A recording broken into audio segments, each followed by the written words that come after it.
wa ashabihi wa man tabi'ahum bi ihsanin ila yaumil qiyamah. Bapak Ibu jamaah majelis tazkiyah yang dimuliakan oleh Allah, sudah berapa tahun nggak kesini saya? Lama sekali. Alhamdulillah pagi hari ini Allah masih memberikan kesehatan, kesempatan, kenikmatan dan kebahagiaan kepada kita sehingga kita masih diberikan kemampuan untuk bisa menghadiri majelis ilmu. Satu di antara taman-taman surga yang Allah Subhanahu wa taala hadirkan di dunia ini. Maka siapa yang selalu hadir di taman surga, maka Allah akan hadirkan ia di taman surga yang ada di surganya. Mudah-mudahan semua tidak ada satupun di antara kita yang tertinggal kecuali Allah Subhanahu wa taala masukkan ke dalam surganya. Dan mudah-mudahan melalui majelis ilmu ini kita akan mendapatkan syafaat dari baginda Rasulullah sallallahu alaihi wasallam. Amin ya rabbal alamin. Ibu-ibu bawa kitabnya? Belum. Baik. Yang belum punya kitabnya cukup mendengar. Kalau misalnya bawa alat tulis, ditulis. Pagi hari ini kita akan melanjutkan kajian kitab Bulughul Maram. Dulu sempat terhenti karena pandemi ya. Alhamdulillah pandemi sudah berakhir. Mudah-mudahan kita bisa menghatamkan kitab ini. Amin ya rabbal alamin. Sudah dibeli, kalau nggak dipelajari eman-eman. Masa ditumpuk di rak buku tiap hari dilihat kapan dibuka, kapan dibuka. Hari ini kita buka. Silakan dibuka halaman 26. Kalau di dalam kitab ini halaman ke-26. Mungkin ada sebagian yang sudah lupa bahwa kitab Bulughul Maram ini adalah kitab hadis yang berisikan fikih. Jadi pembahasannya adalah pembahasan fikih yang ditulis oleh Ibnu Hajar Al-Asqalani rahimahullah, dari mulai bab tentang wudu sampai nanti berakhir tentang jinayat. Semua pembahasan fikih ada di dalam kitab ini. Hanya saja fikihnya Bulughul Maram ini adalah fikih bisa dikatakan kontemporer. Dia tidak hanya fikih yang identik dengan mazhab tertentu. Kan ada fikih Imam Syafi'i, ada fikih Imam Hambali, ada fikih Imam ada fikih Imam Hanafi, ada fikih Imam Maliki. Di mana masing-masing memiliki corak yang sudah kita amalkan dalam ibadah sehari-hari. Misalnya tata cara sholat saja. Kalau menurut Imam Syafi'i, kunut itu merupakan rukun dalam sholat. Jadi orang yang tidak kunut, sholatnya tidak sah menurut Imam Syafi'i. Tapi kalau Imam Ahmad, termasuk juga Imam Hanafi, sebagaimana yang banyak dilakukan oleh Muhammadiyah, begitu pula dengan yang di Saudi, ibu-ibu yang kemarin umroh kan subuhnya nggak pakai kunut. Termasuk saya tiap hari nggak pakai kunut karena di Masjid Muhammadiyah. Maka kunut tidak termasuk rukun dalam sholat. Bahkan orang yang setiap hari kunut ketika sholat subuh itu termasuk bid'ah. Bingung nggak kira-kira? Bingung kan? Loh, satu mengatakan ini rukun. Rukun itu harus dikerjakan, tidak boleh ditinggalkan. Kemudian yang satu lagi, kalau tiap hari dikerjakan bid'ah. Nah, kitab Bulughul Maram ini menjadi jalan tengah dari itu. Sehingga kita tidak akan mudah menyalahkan orang lain, menyalahkan siapapun, juga tidak akan merasa paling benar sendiri. Karena banyak orang yang baru baca satu buku udah paling benar sendiri, sehingga dengan mudah dia menyalahkan orang lain. Pokoknya yang tidak sama dengan saya salah, hanya saya yang pantas masuk surga. Memang surga ini sopo. Maka kita belajar kitab Bulughul Maram ini untuk menambah khazanah keilmuan kita, agar dalam memahami hadis sekaligus memahami fikih kita bisa lebih arif, lebih bijaksana, lebih kalem, dan juga bisa lebih tasamuh menghormati orang lain dalam hal perbedaan yang ada. Karena namanya perbedaan itu pasti ada. Kalau semua sama ibu-ibu pakai baju merah semua kan gak asyik. Pakai baju putih, hitam semua kan kurang menarik. Ada yang putih, ada yang merah, ada yang warna-warni. Selama masih menutupi aurat tidak masalah. Nah kalau meskipun hitam tapi nggak pakai jilbab ya masalah ya. Oleh karena itu harus lebih terbuka lagi. dalam memahami fikih klasik. Saya sebut fikih klasik ini karena pembahasan ini adalah pembahasan masa lalu. Dalam memahami fikih klasik ini, kita harus lebih mengedepankan yang namanya tasamuh, toleransi. Lebih mengedepankan dalil atau ilmu, bukan mengedepankan yang penting saya sudah tahu atau merasa paling benar sendiri. Maka insya Allah dengan kita belajar fikih tentang hadis, tentang fikih atau fikih yang dibahasakan dalam bahasa hadis, kita akan jauh lebih mudah di dalam memahami maksud dari hadis yang berkaitan dengan masalah ibadah atau masalah ubudiyah. Nah, di dalam halaman 26 ini masih lanjutan bab tentang wudu. Selanjutnya kita akan membahas tentang mashul khuf. Pembahasan tentang mengusap sepatu. Mengusap sepatu atau khuf. Sekarang mungkin tidak populer. Tapi dulu di masa Rasulullah SAW sampai ada bahasan seperti ini menunjukkan bahwa perilaku mereka sangat relevan dengan di masa yang akan datang. Sehingga itu menjadi bahasan fikih yang nanti juga akan dikiaskan dengan segala sesuatu yang menutupi anggota wudu. Namun ketika wudu tidak perlu melepaskannya. Nanti masuk dalam bahasan ini. Sebagaimana kita tahu bahwa Saudi itu punya dua musim. Musim apa? Musim ila fihim rihlatash syita'i was-shaif. Mereka punya dua musim, musim panas dan musim dingin. Kalau panas, panas sangat sampai 50 derajat Celcius. Kalau dingin, dingin sangat sampai 4 derajat Celcius, bahkan min. Kadang juga turun salju. Kalau bulan-bulan ini dari mulai bulan Maret, April, Mei, Juni, Juli, Agustus, ini puncak musim panas. Maka jamaah haji yang saat ini sedang melaksanakan ibadah haji di tanah suci, mereka merasakan panas yang luar biasa. Yang jelas di luar hotel lebih panas daripada terminal. Kalau kita ke terminal Giwangan, berdiri di belakang knalpot bis yang parkir, belum seberapa dibanding dengan panasnya di sana. Panas, Pak. Tapi panasnya tidak mengeluarkan keringat. Sehingga meskipun mandi 3 hari sekali tidak kelihatan. Panasnya tidak mengeluarkan keringat, tidak mengeluarkan bau. Panasnya panas kering. Dan justru sisi positifnya akan lebih nyaman orang lama-lama di masjid, lama-lama iktikaf daripada belanja. Nah, sekarang belanja mallnya juga ada AC-nya, sama saja dingin.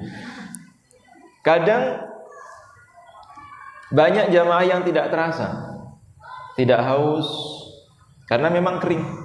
Akhirnya jarang minum. Apa yang terjadi? Dehidrasi. Kalau kita kan dehidrasinya disebabkan karena keluar keringat kan. Tidak minum ya terasa haus. Kalau di sana tidak terasa haus, tahu-tahu pingsan. Kenapa? Karena dehidrasi. Dan yang lebih tidak cocok dengan orang Indonesia itu adalah musim dingin. Orang Indonesia lebih nyaman, saya lebih senang panas daripada dingin. Karena di Bantul juga panas, ya, di kota juga panas.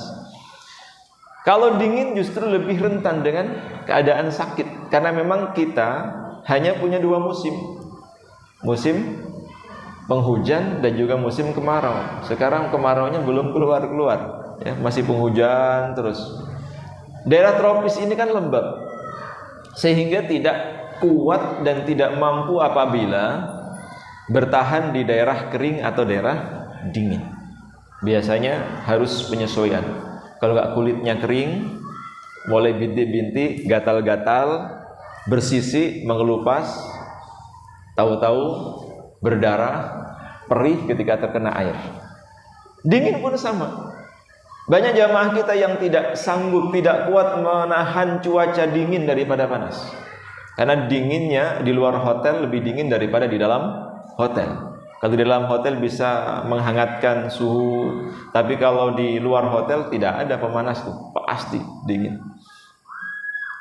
Mudah-mudahan kita bisa umroh baik di musim panas maupun musim dingin. Ada jamaah kita yang hari ini berangkat haji, Belum ada ya? Mudah-mudahan bisa berangkat haji bersama-sama. Amin ya rabbal alamin. Yang belum, yang sudah haji reguler ya sekarang haji plus. Insyaallah. Kalau sudah haji 2-3 kali ya umroh aja lah. Nanti kita di sana bisa mempraktekkan hadis ini.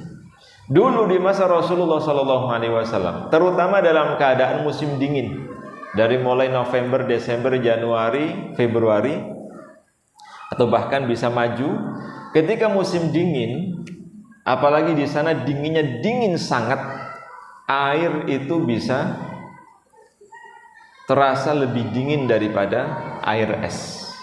Kayak kita di Dieng atau di Puncak Merbabu, Puncak Merapi, di Bromo, seperti itu dinginnya. Sementara ada sebagian orang yang tidak sanggup bersentuhan dengan air yang dingin, apalagi dalam kondisi sakit. Maka muncullah fikih namanya mashul khuf, yaitu bersuci tanpa harus menyentuhkan air ke anggota tubuh, di mana air yang ada itu hanya cukup diusapkan di atas permukaan kain atau di atas permukaan khuf. Kalau saat ini khuf itu lebih tepat diartikan sepatu. Sementara dulu di masa Rasulullah SAW, khuf itu adalah bahan yang terbuat dari kulit yang sangat kuat, tidak mudah robek, tidak mudah lubang, tidak mudah luntur terkena air. Dia sangat kuat. Dari kulit yang sangat tipis, yang sangat lembut, fungsinya sebagai kaos kaki. Padahal dia tidak bisa menyerap air. Kalau kaos kaki sekarang kan menyerap air. Jadi kan misalnya pakai kaos kaki, terus wudhu ke kamar mandi, lantainya basah, kerasa nggak? Naik ke atas kerasa. Kalau khuf ini tidak, karena dia tahan air, terbuat dari kulit, sehingga pada saat dipakai di atas permukaan yang basah, air tidak masuk. Betul-betul aman, memproteksi kulit dari air. Karena memang tujuannya khuf adalah untuk menghangatkan kaki. Kaki itu kan pusat segala-galanya, ya kan? Syaraf-syaraf tubuh kita ada di kaki, apalagi di telapak kaki. Kalau kakinya kedinginan, bisa masuk angin, bisa pusing, migrain. Maka kaki ini harus dijaga kondisi tubuhnya. Ini kalau terkait dengan kesehatan. Tapi kalau dulu memang khuf ini digunakan untuk menjaga kehangatan kaki, agar kaki tidak terkena air yang dingin atau terkena suhu yang sangat dingin sehingga bisa mengganggu kesehatan seseorang. Maka dalam hal ini bisa kita lihat bahwa dalam Islam itu ada rukhsah. Ada apa? Rukhsah. Rukhsah itu artinya keringanan. Kalau tidak bisa berwudu, tidak bisa bersuci dengan air, kita bisa tayamum. Tidak bisa tayamum, ya disolatkan.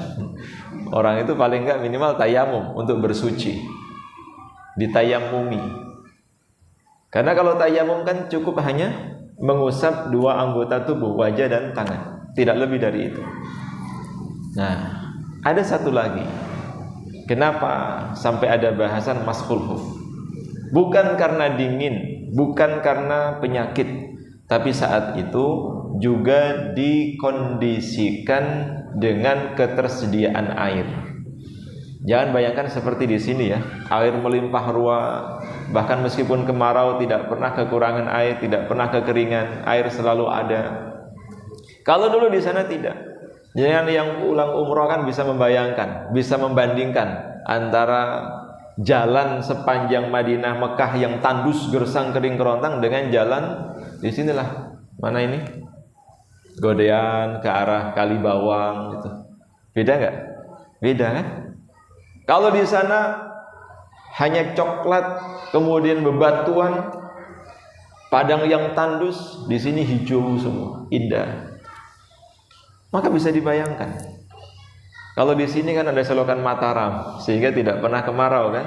Sawah-sawah terus menerus ditanami sampai panen. Kalau di sana nggak bisa. Untuk bisa menanam apapun membutuhkan air. Dan air itu sumbernya dari hujan. Sementara hujan itu hanya setahun sekali turun. Kalau di sini tiap hari turun kan?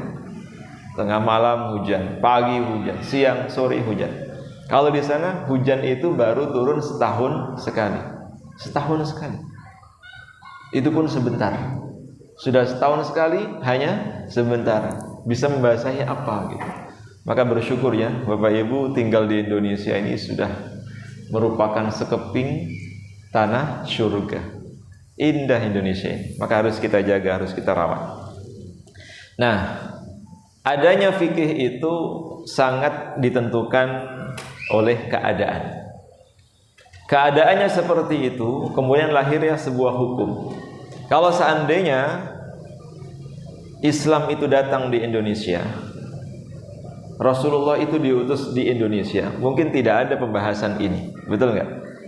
Dan juga tidak ada pembahasan tayamum, nggak ada tayamum. Kenapa? Indonesia kaya akan air, tidak bisa wudu dengan air sumur, air hujan, dan tidak ada kemarau sekemarau-kemaraunya di Indonesia belum ada apa-apanya dengan Saudi. Dulu Gunung Kidul kan setiap bulan-bulan ini pasti dropping air, masih ingat nggak? Sekarang kok sudah nggak ada dropping air, karena di sana juga tiap hari hujan, tiap hari hujan. Persediaan air cukup, bahkan juga banyak yang menginstalasi air, sehingga tidak ada tayamum. Kalau dulu mungkin tayamum, tapi walaupun kemarau pernah dialami di Gunung Kidul, tapi mungkin tidak ada fikih tayamum. Kenapa? Karena masih ada air, masih ada yang ngasih air, nganter air, masih bisa nyari air walaupun jaraknya sekian kilo. Tapi kalau di Saudi nggak ada air beneran, bener-bener tidak ada air, sama sekali tidak ada air. Kalau ada air itu hanya setetes, dua tetes, itu pun hanya untuk minum. Kalau digunakan untuk minum, otomatis tidak ada yang bisa dipakai untuk berwudu. Maka demi menjaga kelangsungan hidup manusia, air itu lebih baik digunakan untuk minum daripada berwudu. Maka adalah istilah tayamum. Nah, masful pun sama. Terutama di cuaca yang sangat dingin ini, tidak semua orang bisa bersentuhan dengan air. Maka disitulah ada rukhsah, ada keringanan yang diberikan oleh Allah, bahwa ketika seseorang sudah memakai khuf atau memakai sepatu, dia tidak perlu melepaskan sepatunya pada saat berwudu, melainkan hanya cukup mengusapkan di atas permukaannya saja. Dalilnya mana? Kita lanjutkan hadis ke-63. Hadis ke-63. Disimak nggih. Bismillahirrahmanirrahim. Anil Mughirah bin Syu'bah, diriwayatkan dari Mughirah bin Syu'bah. Mughirah bin Syu'bah itu salah seorang sahabat Rasulullah sallallahu alaihi wasallam.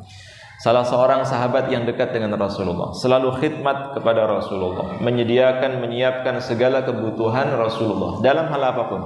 Jadi dulu banyak sahabat itu yang ingin mencari keberkahan, tabarukan kepada Rasulullah, membawakan apa yang dibawa Rasulullah, menyiapkan tempat salat Rasulullah, menyiapkan tempat wudu Rasulullah.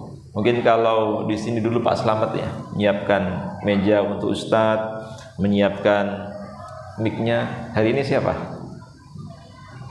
Bu Slamet, Pak Irham, Pak Arman. Sama seperti itu.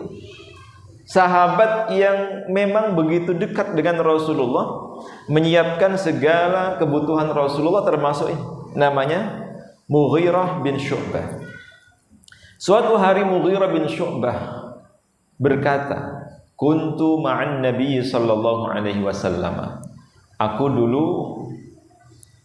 pernah bersama dengan Rasulullah sallallahu alaihi wasallam. Saya senangnya bahas hadis seperti ini, menceritakan kembali masa lalu Rasulullah. Bayangkan kalau kita bersama dengan Rasulullah seperti Mughirah bin Syu'bah ini. Kata Mughirah bin Syu'bah, dulu aku pernah bersama dengan Rasulullah, jalan ke suatu tempat bersama dengan Rasulullah. Fatawaddo'a, kemudian beliau hendak berwudu, entah itu masuk waktu sholat atau ketika beliau batal, memang beliau terbiasa berwudu. Nabi itu punya kebiasaan batal wudu, selalu jaga wudu, tidak hanya ketika hendak sholat. Maka wudu itu lebih dianjurkan dalam dua keadaan, tapi kalau bisa semua keadaan. Paling tidak dua keadaan ini kita jaga wudu. Yang pertama jelas sebelum sholat, karena kata Nabi, la sholata liman lam yatawaddo. Tidak ada solat bagi orang yang tidak berwudu. Solatnya tidak sah, karena solat itu salah satu syarat sahnya adalah dalam keadaan suci, suci badannya, suci pakaiannya, suci tempatnya. Nah, wudu ini untuk menyucikan badan seseorang.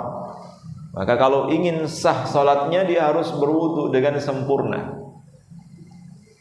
Kemudian keadaan yang kedua, yang dianjurkan Rasulullah SAW agar kita dalam keadaan suci apa? Sebelum apa? Sebelum tidur. Yang pertama sebelum sholat, kalau ini hukumnya wajib. Kemudian yang kedua sebelum tidur, sebelum kita tidur. Nah, sebelum tidur kenapa dianjurkan berwudu? Karena di dalam hadis yang diriwayatkan oleh Imam Tabrani dan juga yang lainnya, Rasulullah mengatakan, barang siapa yang tidur dalam keadaan suci, sebelum tidur dia berwudu, tidur dalam keadaan suci, maka sepanjang tidurnya dia didoakan oleh para malaikat dan dimohonkan ampunan oleh mereka sampai dia terbangun. Jadi kalau kita tidur dalam keadaan suci, bangun-bangun dosa kita sudah diampuni oleh Allah. Kenapa? Pada saat tidur tadi ada malaikat yang memohonkan ampunan kepada Allah. Jadi ada orang itu dosanya diampuni bukan karena dia istighfar, bukan karena dia bertaubat, tapi karena dia tidur. Wah, kalau begitu enak ya, turu, tangi-tangi dosanya diampuni. Lah ini hadisnya. Orang yang tidur dalam keadaan suci, tidur dalam keadaan berwudu, didoakan oleh para malaikat, dimohonkan ampunan sampai dia bangun. Maka kalau tahu gini kan nggak usah bangun-bangun, nunggu aja nanti. Biar semakin lama tidurnya, biar semakin banyak dosa-dosanya diampuni oleh Allah.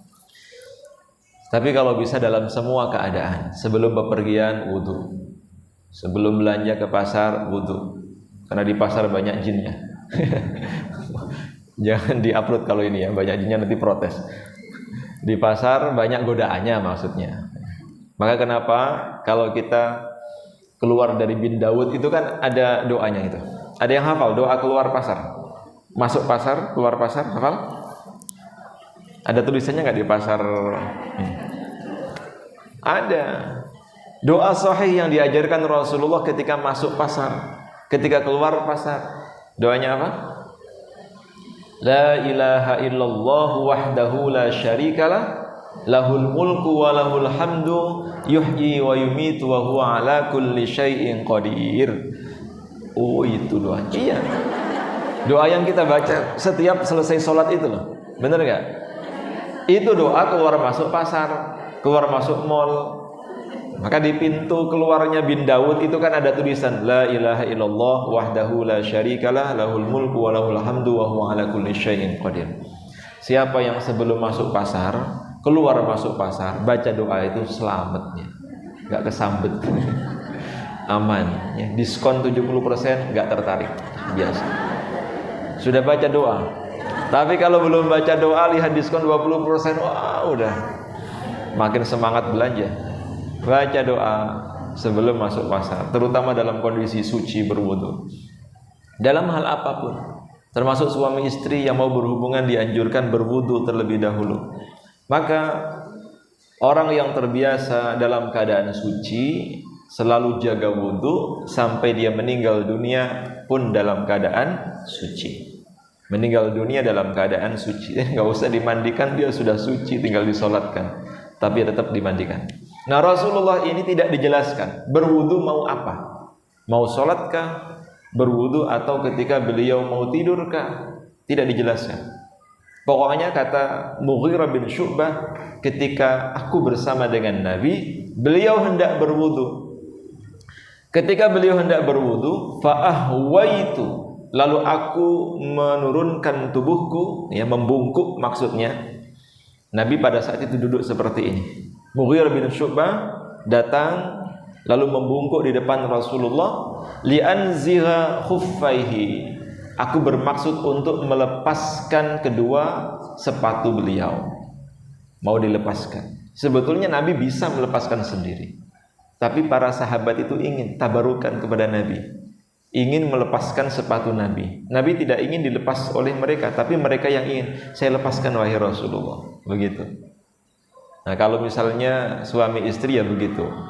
Suami mau lepas sepatu, saya lepaskan mas, gitu. Nggak kono, copot dewe. Mosok ra iso, angel gitu. Nabi tidak ingin dilepaskan sepatunya, tapi para sahabat itu khidmat kepada Rasulullah. Saya lepaskan wahai Rasulullah. Ya, biar mendapatkan syafaat dari Rasulullah. Faqala, akan tetapi Rasulullah mengatakan, huma, enggak perlu, tinggalkan keduanya. Tidak usah dilepas.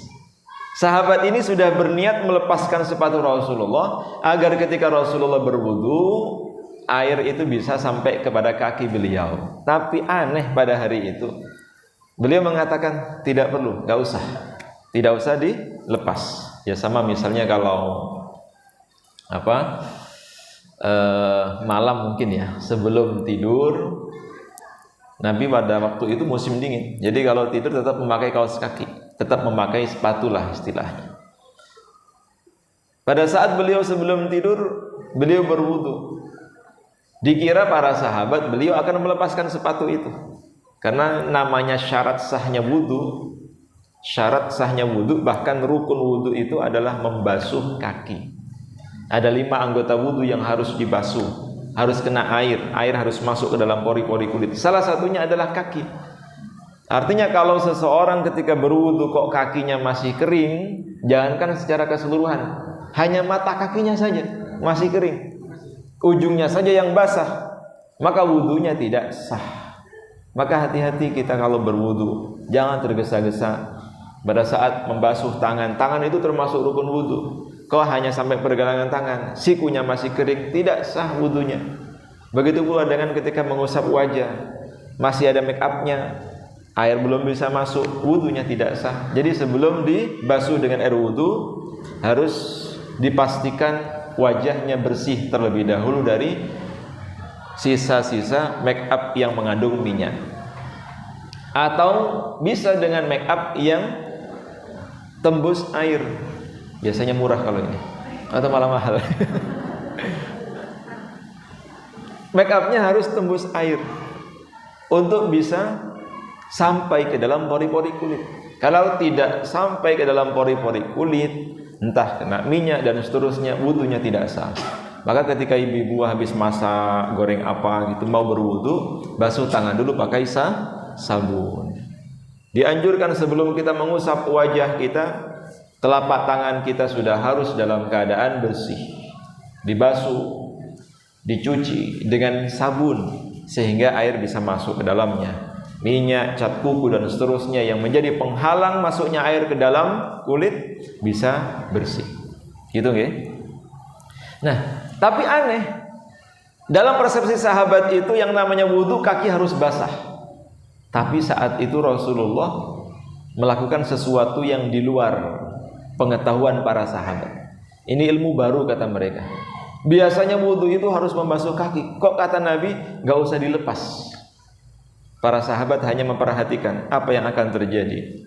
Fa inni, karena sesungguhnya aku, kata Nabi, beliau mengatakan fa inni, karena sesungguhnya aku adkhaltuhuma, aku memasukkan kaki kepada keduanya, kedua sepatu tadi, aku pakai sepatu, aku pakai kaos kaki, tahirataini, dalam keadaan sudah suci. Jadi ini menjadi syarat sahnya mashul khuf. Seseorang boleh tidak melepas sepatunya, boleh tidak melepas kaos kakinya, ketika berwudu cukup mengusap permukaannya dengan syarat, apa syaratnya? Ketika memakainya dalam keadaan suci. Jadi ketika kita dalam keadaan suci sudah berwudu, kemudian memakai sepatu, memakai kaos kaki, nanti ketika akan berwudu lagi sepatunya tidak perlu dilepas. Ini syaratnya. Menjadi syarat. Sepatu yang tidak dilepas, sepatu yang tidak dikeluarkan itu, kaki yang tidak dikeluarkan, harus dalam keadaan suci ketika memakainya. Namun ketika memakai kaos kaki atau sepatu itu dalam keadaan tidak suci, maka tidak boleh. Pada saat berwudu tidak boleh tetap dipakai. Pada saat berwudu harus dilepaskan kaos kakinya, harus dilepaskan sepatunya. Lantas bagaimana seandainya di tengah jalan batal? Misalnya pada saat kita memakai kaos kaki atau sepatu kita dalam keadaan suci, kemudian sepatu kaos kaki sudah terpakai, kita batal. Lalu masuk waktu sholat, kita mau sholat berwudu terlebih dahulu. Apakah dilepas atau tetap dipakai? Tetap dipakai. Kenapa? Karena pada saat memakainya dalam keadaan suci. Jadi syaratnya itu pada saat memakainya, bukan selama memakai. Bisa dipahami ya? Ketika memakainya. Selama ketika memakainya dalam keadaan suci, walaupun di tengah jalan dia batal, nanti pada saat akan berwudu untuk sholat dan lain sebagainya, cukup mengusap permukaannya tanpa melepaskan sepatu yang dipakai. Famasaha alaihima. Lalu kata Mughirah bin Syu'bah, Rasulullah hanya mengusapkan keduanya tanpa melepaskannya.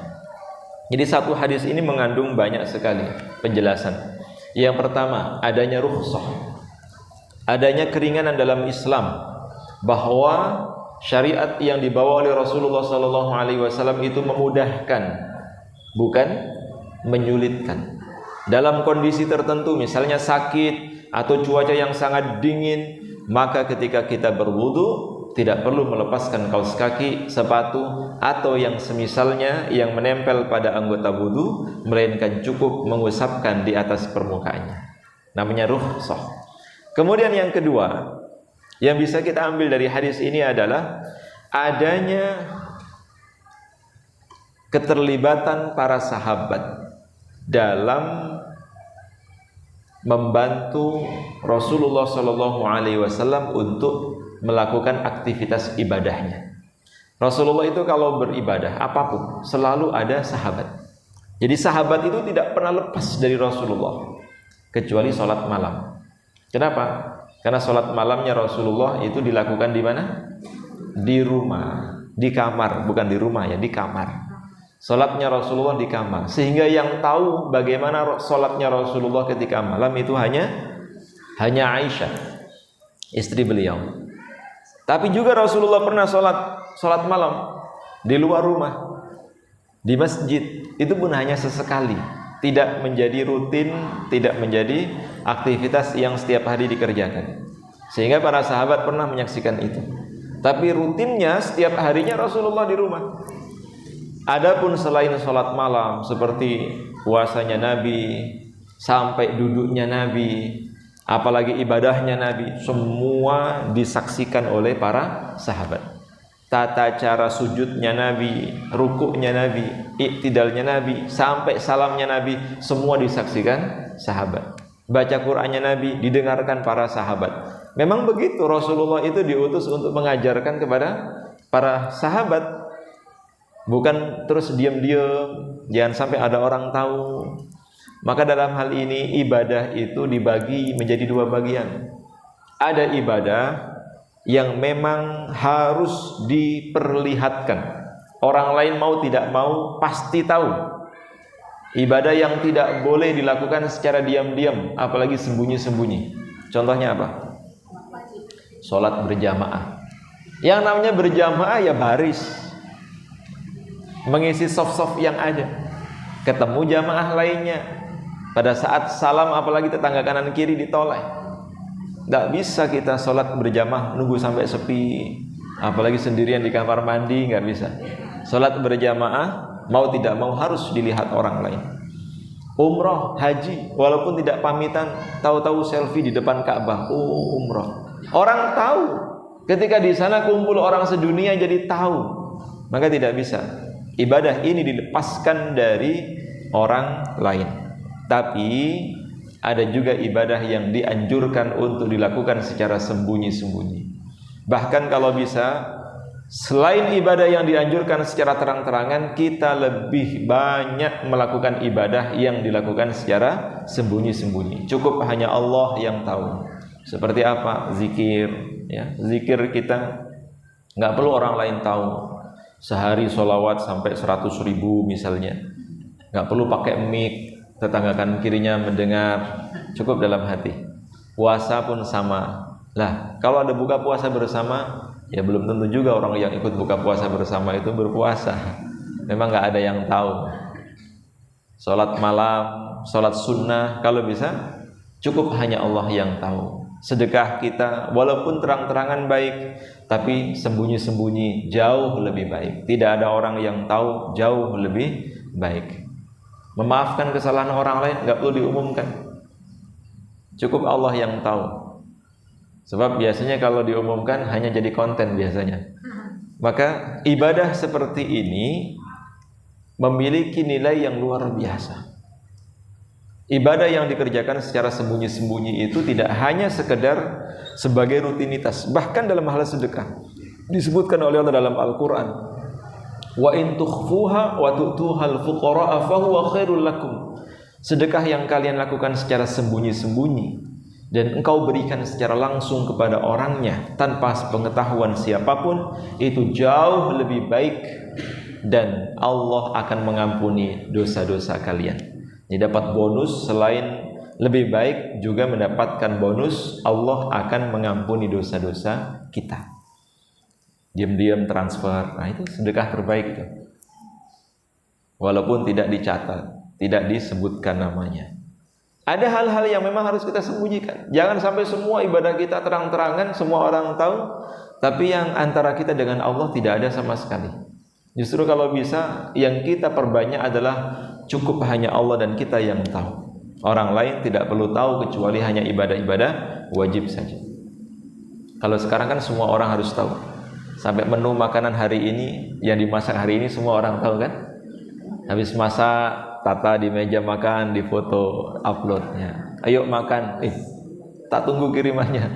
Ini nawari atau hanya iming-iming? Banyak yang hanya iming-iming, upload foto masakan. Padahal sunnahnya itu kirimkan, ya.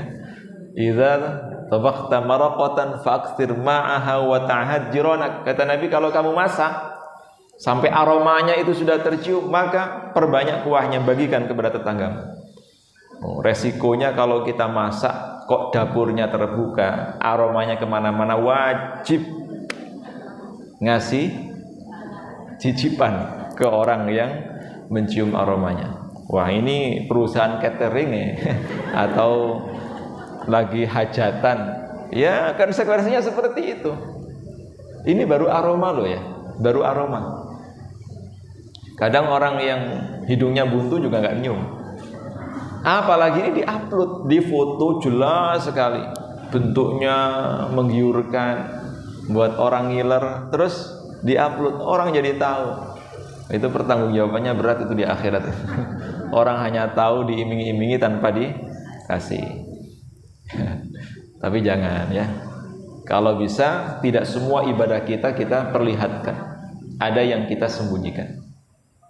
Kalau bisa lebih banyak yang kita sembunyikan, cukup Allah yang tahu daripada yang diketahui oleh manusia. Yang ketiga, Rasulullah SAW menolak sesuatu yang memang tidak perlu. Beliau tidak semua menerima, tidak semua diterima. Pasti ada sesuatu yang kadang ditolak oleh Rasulullah. Seperti yang dilakukan oleh sahabat ini. Sahabat ini kan niatnya baik, mau melepaskan sepatu Rasulullah, tapi ditolak oleh Rasulullah. Tentu dengan cara yang halus, bukan kemudian gak usah. Dilakukan dengan cara yang halus. Tidak perlu.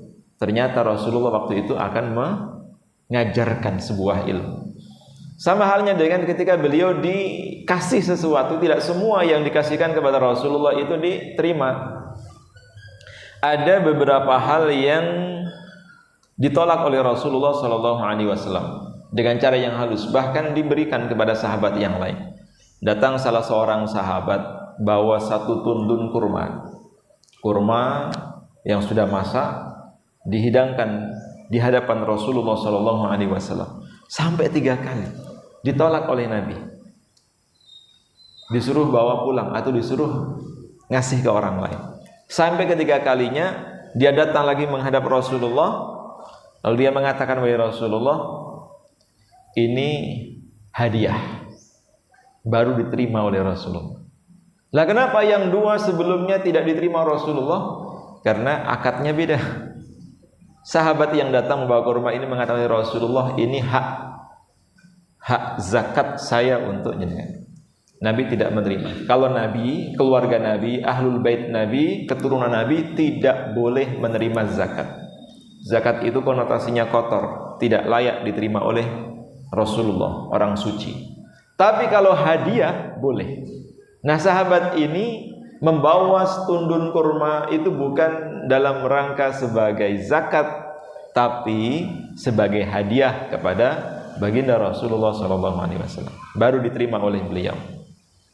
Kemudian yang terakhir, yang kelima, Rasulullah mengajarkan tata cara ibadah kepada para sahabat yang disaksikan oleh sahabat lainnya.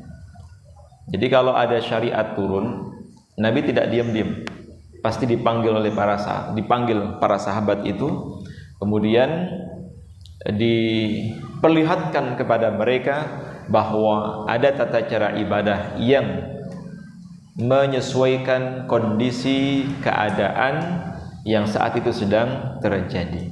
Maka dalam pembahasan fikih itu bisa dikatakan elastis, ya, fleksibel.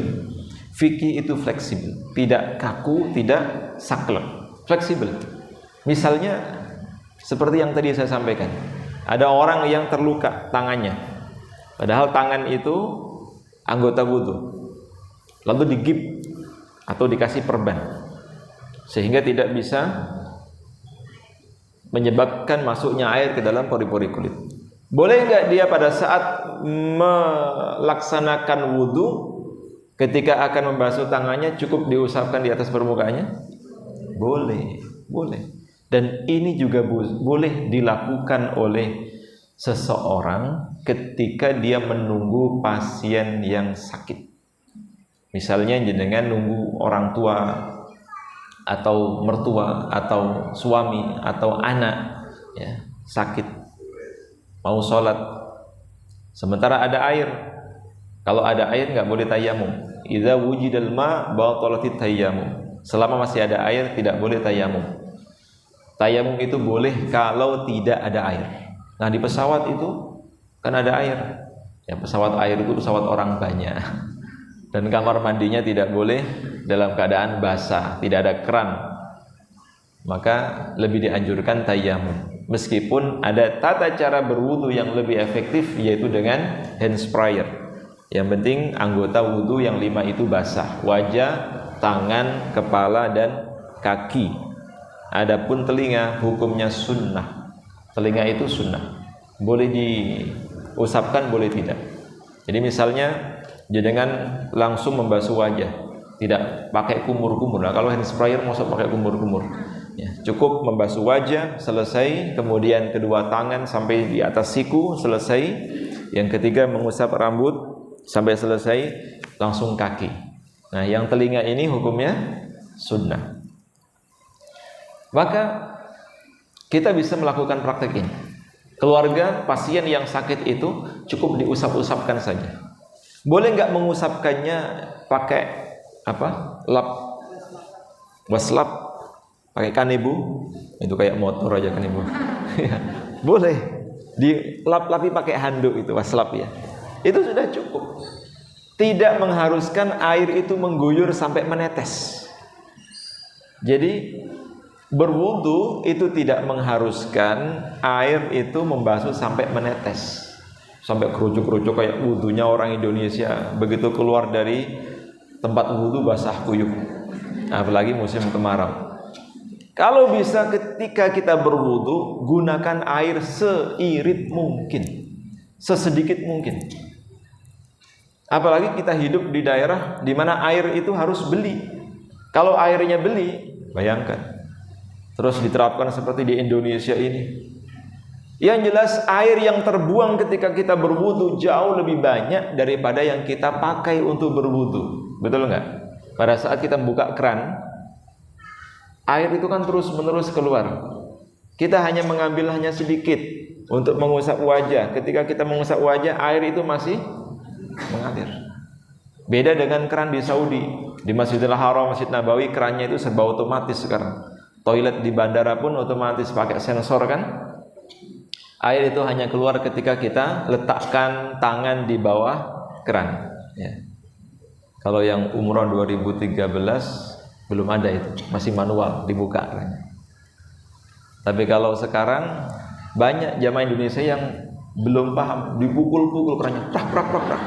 Kok nggak keluar airnya? Dilihat belakang begitu diintip keluar ya, basah. Itu sensor semua. Kita cukup meletakkan tangan kita di bawah sensor, air sudah keluar. Dan idealnya begitu.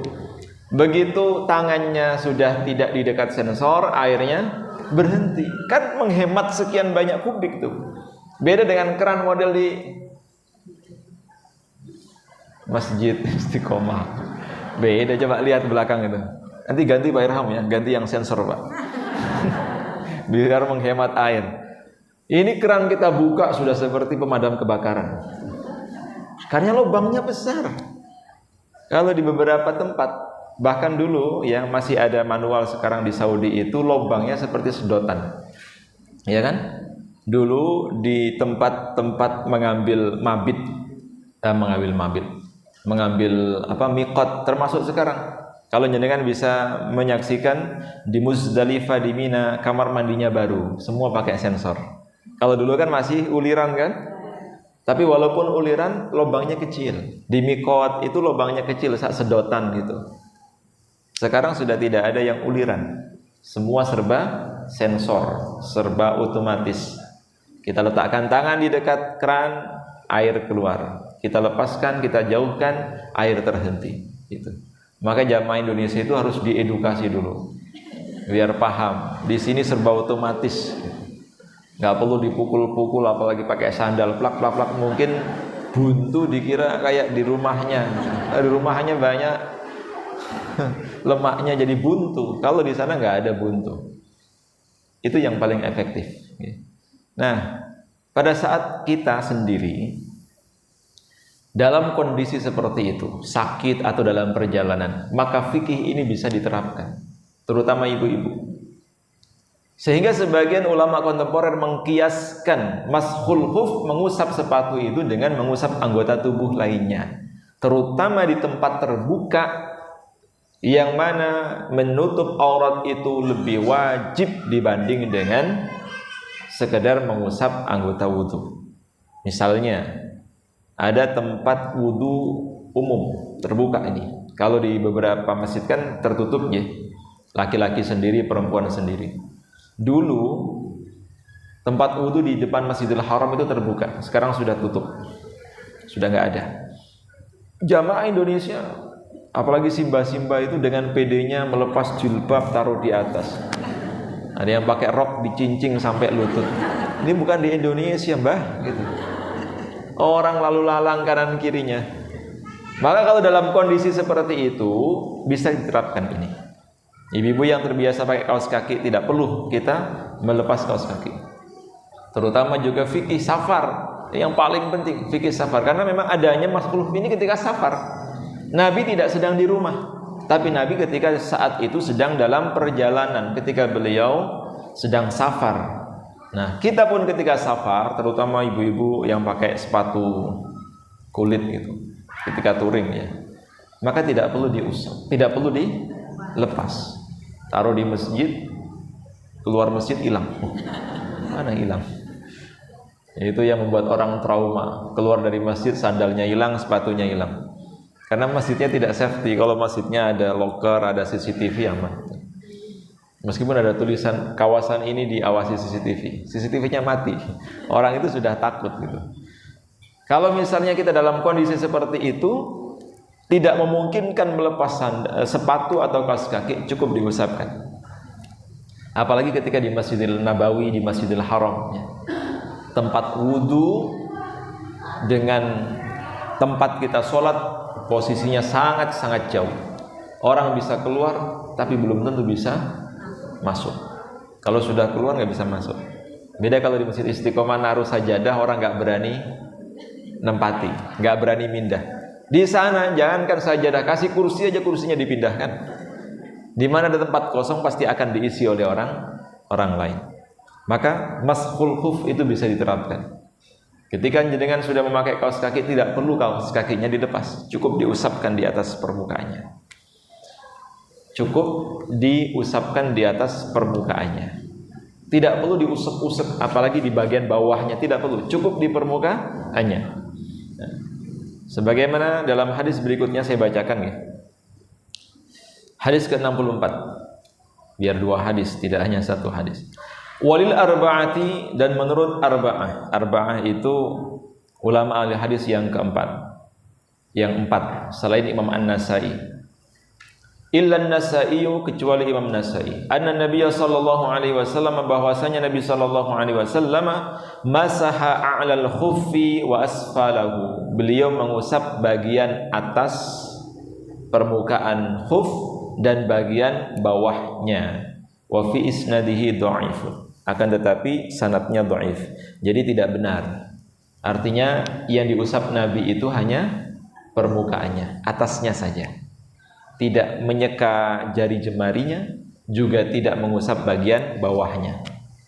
Tambah enteng tuh, cukup diusapkan atasnya, selesai. Wallahu a'lam bishawab. Mudah-mudahan bermanfaat. Insyaallah kita lanjutkan pada pertemuan yang akan datang. 5 menit, ada yang mau ditanyakan? Silahkan.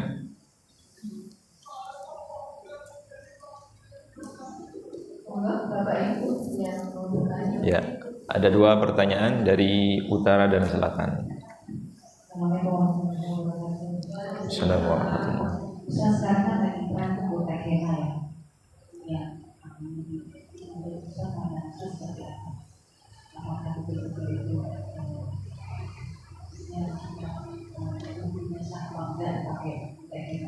pakai apa?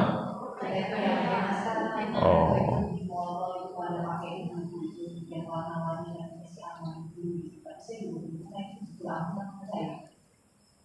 Yang kedua, suami istri itu baru itu pasti kan kalau sebelum tidur terus sebelum suami terus baik.